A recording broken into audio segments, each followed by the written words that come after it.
That meeting to join us here on Impact. Now to Brazil, where a social emergency has been declared in the west of the country because of the recent influx of migrants. Now this comes after the government held an emergency meeting to discuss what to do about a huge number of immigrants entering Brazil. Many Haitians have been arriving since the 2010 earthquake. They're now being joined by people from the Dominican Republic, but also from as far away as Bangladesh and Senegal.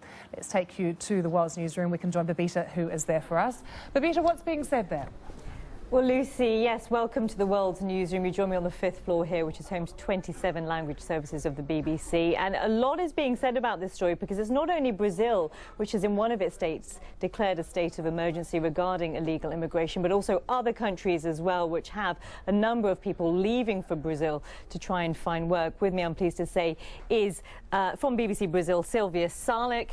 Shakil Anwar is from BBC Bengali and Mamadou Moussa Ba from BBC Afrique. Welcome to all of you. Thank you for being with us. Let me start with you, Sylvia. I mean, we're hearing about the situation, a state of emergency declared in Acre state. How bad is it? Well, it seems to be quite bad because it's a very small town on the borders with Peru in the far west of Brazil. It's a poor town in a very remote area. And from what we heard, in the last 15 days, they received 1,700 people, migrants, not just from Haiti, but also from other African countries.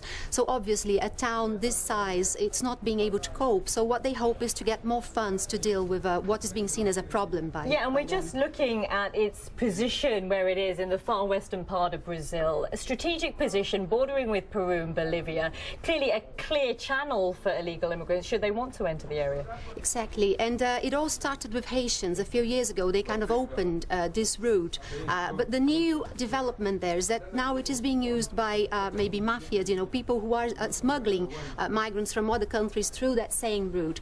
And just to remind you, Brazil is living this phenomena of migration throughout the countries, not just there. There is where the situation got quite bad, so it gets our attention now. But throughout the country, we hear stories about illegal migration, which is something new for a country like Brazil. Yeah, sure. And your colleague, Fabio Pontes, the BBC's Fabio Pontes, has just returned from the state, and he's just filed these pictures for us. I think it's the first time we're seeing how serious this situation is. Exactly. What response has there been from the authorities to this?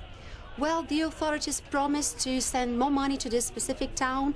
There is no national policy regarding illegal migration, about what to do with these people who are there at the moment. In the past, Brazil gave amnesty to thousands of migrants, and probably this also, in a way, works as a pull factor for other migrants to come. But of course, the people who live in this town, and Fabio Pontes, BBC Brazil's Fabio Pontes, he also spoke to residents, and they say that the town is in a complete chaos. And we can understand, it's a town with 20,000 people, so nearly 10% of the population is now formed by migrants.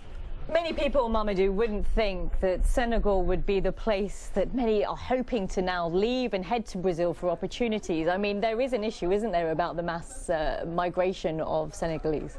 Well, I think the situation is that many Senegalese are feeling the economic downturn in countries like the United States, like Italy, like Spain. So they are looking for new destination. I've been recently in the United States. They've been having problems in the labor market. So they know that Brazil is an emerging country, and there are a lot of opportunities there. And Shakil, that's the same as well, isn't it, with Bangladeshis?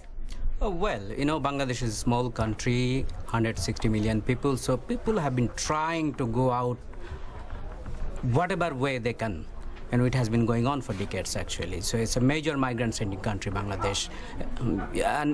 But about Brazil, it's a news to us, actually. We know that many thousands of Bangladeshis living in countries like South Africa, Botswana even. But Brazil, I was talking to one of the major researcher on migration in Dhaka a few minutes back, and she said, it's people going to Brazil. It's a news to us. Is this about the World Cup, though, Mamadou? Is this about people trying to seek opportunities where there are so many events taking place on the world stage that there's money to be made? Well, it's about, these economic opportunities. But, Senegalese, if you look at them here in the UK, for example, they are on the Premiership, playing in a high-ranking football team. It's just like, they think they may have the opportunity also one day to evolve in these teams in Brazil or or be a successful businessman in Brazil. So they are exploring all possible avenue to make money in order, to succeed and then to send money to their home country. Yeah, it's a fascinating situation. To all three of you, thank you so much for being with us. Of course, the debate continues online. You can catch up with the full background of this story on bbc.com/news. Lucy, in the meantime, it's back to you. Thanks for joining us from the